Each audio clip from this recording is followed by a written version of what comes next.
లోక్సభ నిరవధికంగా వాయిదా పడింది. జూలై 21 నుంచి ప్రారంభమైన వర్షాకాల సమావేశాలు నేటితో ముగిశాయి.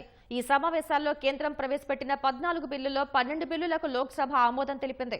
ఈ సమావేశాల్లో చర్చలు 37 గంటలకే పరిమితం అవగా అందులో జూలై 28, 29 తేదీల్లో ఆపరేషన్ సింధూర్ పైనే చర్చ ఎక్కువగా జరిగింది. ఆగస్టు 18న భారత అంతరిక్ష కార్యక్రమ విజయాలపై కూడా ప్రత్యేక చర్చ మొదలైన ప్రతిపక్ష ఎంపీల నిరసనల కారణంగా చర్చ అసంపూర్తిగా ముగిసింది. ఈ సమావేశాల్లో చర్చించాల్సిన జాబితాలో 419 ప్రశ్నలు ఉన్నా కేవలం 55 ప్రశ్నలపై మాత్రమే చర్చ జరిగింది.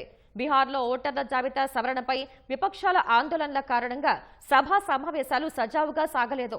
సభలో నినాదాలు, ప్లకార్డులు ప్రదర్శించడం వంటివి పార్లమెంట్ గౌరవానికి విఘాతం కలిగిస్తున్నాయని స్పీకర్ ఓం బిర్లా విచారం వ్యక్తం చేశారు. నెల రోజుల సభలో పెద్ద చర్చలు జరగకపోవడంపై ప్రతిపక్ష ఎంపీలు ఆత్మ పరిశీలన చేసుకోవాలని స్పీకర్ సూచించారు.